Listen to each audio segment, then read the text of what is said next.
السلام علیکم ورحمۃ اللہ وبرکاتہ۔ ہم سورۃ البقرہ کی ابتدائی آیات کے بارے میں پڑھ رہے ہیں۔ آج اس کے بارے میں دوسرا لیکچر ہے۔ سورۃ البقرہ کی آیت نمبر 3 سے شروع کریں گے۔ سورۃ البقرہ کی آیت نمبر 3 ہے الذین جو لوگ یؤمنون ایمان لاتے ہیں بالغیب غیب کے ساتھ، یعنی یہاں متقین کی صفات ہیں۔ پہلی صفت ہے کہ جو غیب پر ایمان لاتے ہیں۔ یہاں غیب پر ایمان لانے کا مطلب کہ بن دیکھے، غیب شہود کی ضد ہے، یعنی جو چیز سامنے ہو حاضر ہو وہ شاہد اور حاضر ہے، اور جو چیز چھپی ہوئی ہے پوشیدہ ہے وہ غیب ہے۔ مثلا اللہ تعالی، ملائکہ، جنت، دوزخ، قیامت کے احوال، یہ سب غیب ہیں، یہ ہمیں نظر نہیں آ رہے، اور ان کو بن دیکھے ماننے کو ایمان بالغیب کہتے ہیں۔ جب کوئی جنت کو دیکھ لے، فرشتے کو دیکھ لے، پھر مان لے تو وہ ایمان بالغیب نہیں ہوگا، وہ تو دیکھ لیا۔ بس رسول اکرم صلی اللہ علیہ وآلہ وسلم پر اعتماد کر کے ان چیزوں کو مان لینا، فرشتوں کو مان لینا، جنت کو مان لینا، دوزخ کو مان لینا، اور آخرت کو مان لینا، یا اللہ تعالیٰ کی ذات کو مان لینا، جیسے ہم آمنت باللہ و ملائکتہ و کتبہ و رسلہ والیوم الآخر والقدر خیرہ و شرہ من اللہ تعالی والبعث بعد الموت، یہ جن چیزوں کو ہم مانتے ہیں یہ ایمان بالغیب ہے۔ اور متقین کی پہلی صفت ہے کہ وہ بن دیکھے ایمان لاتے ہیں، بن دیکھے ایمان لاتے ہیں۔ اب اللہ تعالیٰ نے متقین کی دوسری صفت ارشاد فرمائی، وَيُقِيمُونَ الصَّلَاةَ، اور یقیمون وہ قائم کرتے ہیں، الصلاۃ نماز، وہ نماز قائم کرتے ہیں، الصلاۃ نماز۔ یہاں متقین کی دوسری صفت آ گئی، وہ یقیمون الصلاۃ، اور وہ نماز قائم کرتے ہیں۔ اللہ تعالیٰ نے جو نماز قائم کرنے کا حکم دیا ہے وہ 24 گھنٹوں میں دن رات میں 5 بار ہے، اور جو لوگ اس نماز کو قائم کرتے ہیں، یعنی قرآن مجید میں یہ جو لفظ قائم کا ارشاد فرمایا ہے، اس کا مطلب ہے کہ بغیر تاخیر کے پڑھتے ہیں، اس کا مطلب ہے کہ ہر روز پڑھتے ہیں، اور اس کا مطلب ہے کہ جو اللہ تعالیٰ نے نماز پڑھنے کے لیے جو شرائط نبی اکرم صلی اللہ علیہ وآلہ وسلم کو ارشاد فرمائی ہیں، وقت کی پابندی، قبلہ رخ، اور جسم کی نظافت اور صفائی،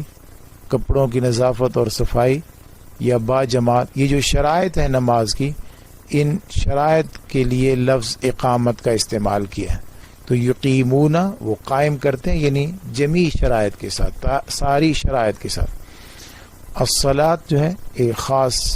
قسم کی عبادت کو کہتے ہیں، جسے ہم نماز کہتے ہیں۔ یہ نماز تو فارسی زبان کا لفظ ہے، عربی میں الصلاۃ نماز، یعنی متقین کی ایک صفت یہ ہے کہ وہ نماز قائم کرتے ہیں۔ اللہ تعالیٰ نے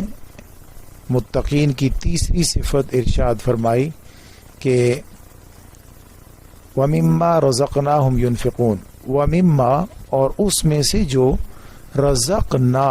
ہم نے رزق دیا، ہم انہیں، ينفقون وہ خرچ کرتے ہیں، وَمِمَّا اور اس میں سے جو رزقنا ہم نے رزق دیا، ہم انہیں، ينفقون وہ اس میں سے خرچ کرتے ہیں۔ یہ مومنین کی تیسری صفت ہے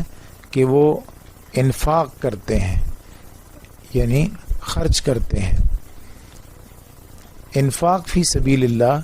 یعنی اللہ کے راستے میں خرچ کرنا، یہ متقین کا تیسرا وصف آ گیا، تیسری خوبی آ گئی، مناسب جگہ پر مال خرچ کرتے ہیں۔ اور یہ تو ہم جانتے ہیں کہ ہمارے پاس جو کچھ بھی ہے، یہ مال ہو، صحت ہو، علم و حکمت ہو، عقل ہو، اور جسم کے اعضاء ہیں، بولنا، سننا اور دیکھنا، اس جن اعضاء سے یہ ہوتا ہے، یعنی آنکھ، کان اور زبان، یا حواس خمسہ، سونگھنا اور لمس کرنا، ٹچ کرنا، یہ سب اللہ تعالیٰ کی دی ہوئی نعمتیں ہیں۔ ان نعمتوں کو، یا اولاد بھی ساتھ آ گئی،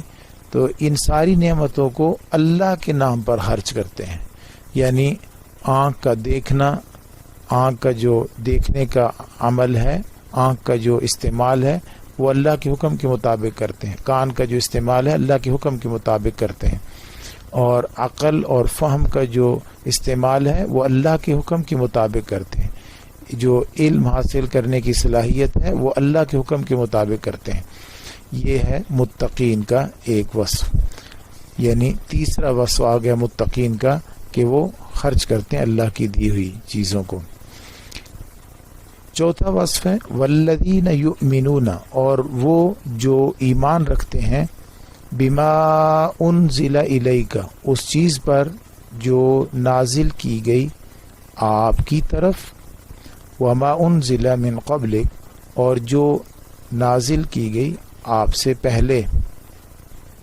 یعنی وہ اللہ کی نازل کردہ کتابوں پر ایمان رکھتے ہیں۔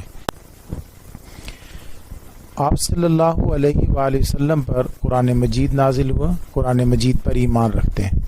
اور قرآن مجید سے پہلے جو آسمان سے کتابیں نازل کی گئیں،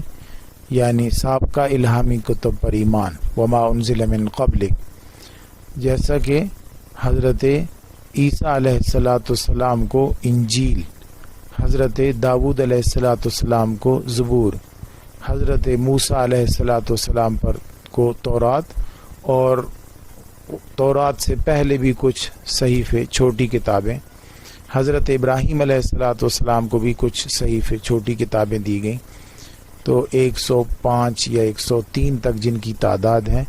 سب کو ہم مانتے ہیں، یعنی متقین جو ہیں وہ ان تمام کتابوں کو اللہ کی کتابیں مانتے ہیں، اللہ کی طرف سے نازل کردہ کتابیں مانتے ہیں۔ یہ متقین کا پانچواں وصف آ گیا کہ وہ اللہ تعالیٰ کی نازل کردہ کتابوں پر ایمان رکھتے ہیں اور ان کو مانتے ہیں، تسلیم کرتے ہیں۔ اللہ تعالیٰ نے اس کے بعد ایک اور وصف بتایا، وَبِالْآخِرَةِ هُمْ يُوقِنُونَ، وَبِالْآخِرَةِ هُمْ يُوقِنُونَ، اور وہ آخرت پر یقین رکھتے ہیں، آخرت پر یقین رکھتے ہیں۔ آخرت سے مراد یہاں قیامت ہے، یعنی وہ مانتے ہیں کہ قیامت ہے، قیامت پر ایمان اور قیامت پر یقین کہ اللہ تعالیٰ نے ایک حساب کا دن رکھا ہے، اس دن پر یقین رکھتے ہیں، اور یہ یقین رکھتے ہیں کہ جتنے بھی ہم اعمال دنیا میں کریں گے اللہ کے سامنے ان کے بارے میں جواب دہ ہے۔ اس بات کا یقین کہ دنیا اور دنیا کا نظام ہمیشہ کے لیے نہیں ہے، بلکہ ایک وقت مقررہ پر اس کو ختم کر دیا جائے گا، اور اس کے بعد ایک دوسرا عالم وجود میں آئے گا جس میں پہلے کی طرح نہیں بلکہ سارے انسانوں کو ایک ساتھ زندہ کیا جائے گا، کچھ کو جنت میں بھیجا جائے گا، کچھ کو دوزخ میں بھیج دیا جائے گا، اور جو لوگ ان عقائد پر یقین نہیں رکھتے وہ قرآن مجید سے کوئی فائدہ نہیں اٹھا سکتے، یعنی جو اللہ کو نہیں مانتے، جو غیب پر ایمان نہیں رکھتے، جو نماز نہیں قائم کرتے، اور جو اللہ کے راستے میں خرچ نہیں کرتے، جو نبی اکرم صلی اللہ علیہ وسلم کی کتاب یا سابقہ آسمانی الہامی کتابوں پر ایمان نہیں رکھتے، یا جو آخرت کو نہیں مانتے، یہ لوگ قرآن مجید سے کوئی فائدہ حاصل نہیں کر سکتے، ان کو قرآن مجید سے کوئی فائدہ نہیں ملنے والا۔ اللہ تعالیٰ نے ان لوگوں کو جن کے اندر یہ صفات موجود ہیں ان کے بارے میں 2 ایوارڈ بتائے. ایک یہ کہ اولئک علی ھدی من ربہم، یہ لوگ ہیں جو اللہ کی طرف سے ہدایت یافتہ ہیں. اللہ تعالیٰ ان کو سامنے کتاب کی شکل میں بھی دے رہے ہیں اور اللہ تعالیٰ ان کا شرح صدر بھی فرمائیں گے. اور وَأُولَٰئِکَ هُمُ الْمُفْلِحُونَ، اور وہی لوگ ہیں جو فلاح پانے والے ہیں، کامیابی حاصل کرنے والے ہیں. یہ دوسرا انعام ہے. اللہ رب العزت ہمیں ان صفات کو حاصل کرنے کی توفیق عطا فرمائے اور آخرت کے اور دنیا کے ان فوائد کو حاصل کرنے کی توفیق نصیب فرمائے.